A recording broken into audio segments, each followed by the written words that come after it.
All right, welcome back. You know, there are only 382 men to be enshrined in the Pro Football Hall of Fame in Canton. 14 of them went to Notre Dame, and one of the 14 was arguably the most versatile athlete to ever wear the Golden Dome. In fact, his coach, Ara Parsegian, said he was the best athlete he ever coached, and there's a lot of evidence of that, of his versatility and athleticism. The captain of the 1973 Notre Dame national champs and a Pro Football Hall of Famer, tight end Dave Casper.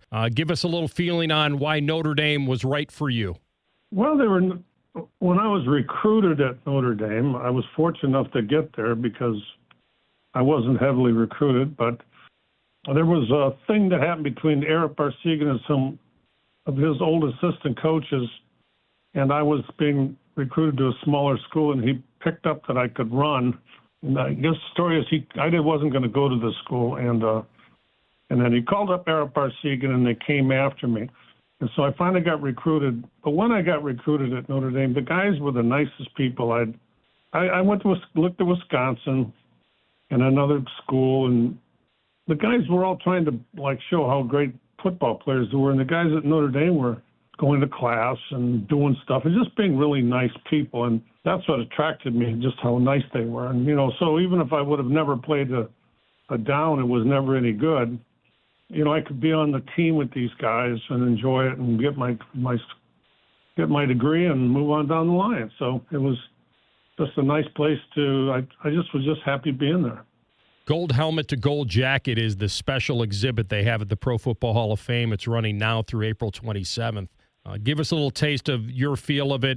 It's kind of fun because they're all in one spot. They had some real artifacts there. They even had they have the football that I caught in the end of the Oakland Raider Baltimore game after the ghost to the post. I caught the ghost to the post pass, which kind of kept me in the limelight for a while. And then I caught 3 more touchdowns that same game. And the final touchdown in overtime, they actually have this ball here because I kept it. So I gave it to Hall of Fame. Anybody who would just like general good college football and pro football, I think they'd enjoy it. Dave Casper with us, legendary tight end from Notre Dame, the Oakland Raiders, and a lot more. You mentioned that 77 AFC divisional playoff game against Baltimore, the ghost to the post, when you kind of pull what they call a Willie Mays and run under that football from Kenny Stabler, and then it leads to that double overtime victory. Do you view that as the best catch you ever made? No, actually, the catch wasn't that hard. My adjustment was kind of good. People were moving in the secondary. I got open because I did get rid of my guy, but there's people out there, and Snake didn't throw it to me. He threw it to an open spot where the other defenders that were kind of circling around there couldn't get to. And when I looked, I did make a quick adjustment. So the ball came right straight down over my head, and those are really kind of fairly easy catches the way it was. I mean, the ball was right there, and I caught it. It was just fortunate for me to have made a real quick adjustment to move, 3 or 4 yards to the right and get under the ball when I looked up and it was there. And so it was, and it's kind of been a nice thing. People all, it's one of the top 25 plays. It's always, thank God I did it in the playoff game. So, did you feel you had a special relationship with Ken Stabler? Snake was about 5 years older than me, and we talked in practice. And I mean, I didn't go out there and say, I've got this one or throw. I never asked for a pass.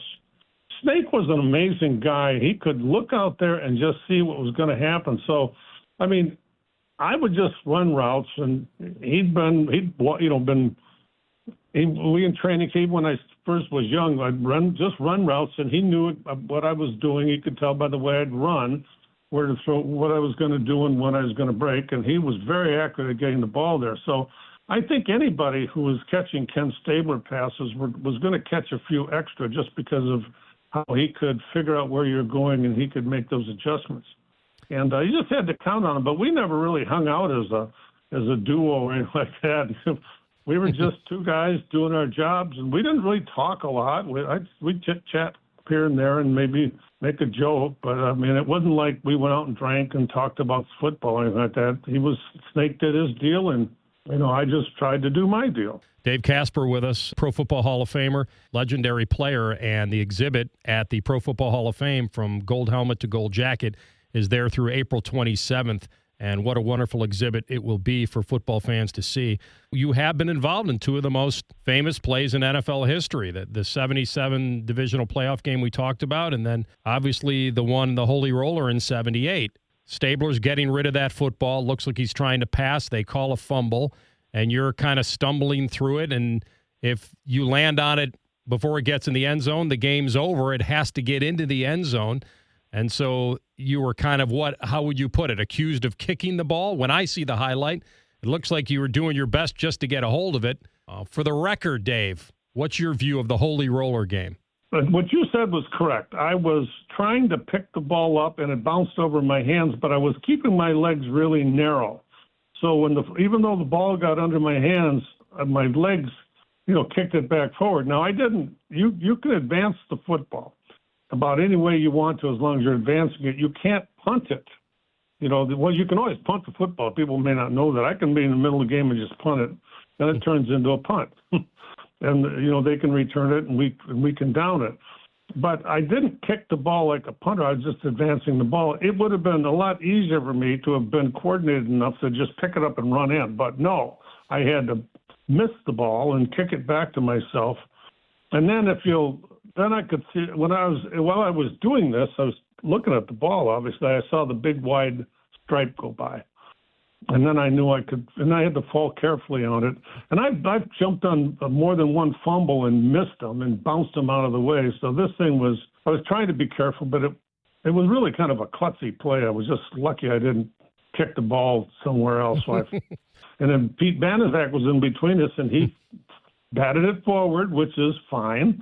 This was all stuff that just happened. And then I was this klutz that came in at the end and fell on it. And it's a great play. And they made rules and say you can't do it anymore. But at the time, what's Snake going to do? He's not going to take a sack. He's just going to let go of the ball. Dave Casper, the Hall of Fame tight end class of 2002 and one of the 14 Notre Dame alums included in the Pro Football Hall of Fame and the exhibit Gold Helmet to Gold Jacket. College, you won a title. High school, I believe you were unscored upon in high school in your final year. You win a Super Bowl with the Raiders. Anything stand out to you above the others? The national championship and the Super Bowl are both big, and the national championship was kind of special because we were friends. We're kids on the same team, and we went there for many reasons in addition to football because it was the Notre Dame thing. So I think the Notre Dame relationship is something that is very hard to replace, although I think I'm friendly with the Raider guys too. I still hang out with the Notre Dame guys because we just have so much in common, and we have a lot of other guys, like there's 14 of us are in the Hall of Fame, and some great other guys I'm sure will come to this exhibit and be there here and there, and because we just have so many really good guys. You played for a couple of iconic coaches, and Ara Parsegian that we talked about, and then John Madden. Was that an adjustment going from college from Ara to playing for John Madden in the pros? Madden, when he was a broadcaster, he was very entertaining. But when he was a coach, he wasn't entertaining. He didn't say much. He just told, here's practice, do your drills, do your stuff. And we went down the line, and it was very similar to Ara Parsegian. He did not say as much as you'd think he would have said, and he was just coaching, so they were both great coaches. I think Ara was a coach that probably knew more of the detail of what he was doing than he was an assistant, where John got a lot of good assistant coaches, and, he made them, but they both were teachers. They would teach you how to play football. They didn't tell you what they wanted you to do. They'd teach you how to do it, and they get good assistant coaches to teach you the skills you need and run the drills and stuff like that. So they're both very good coaches. John was a little bit, once he became a broadcaster, he became something that you wouldn't have recognized if he was a coach. He would have never said many words at all during practice. But he knew what he needed to do when he needed to do it. So he's one of a kind.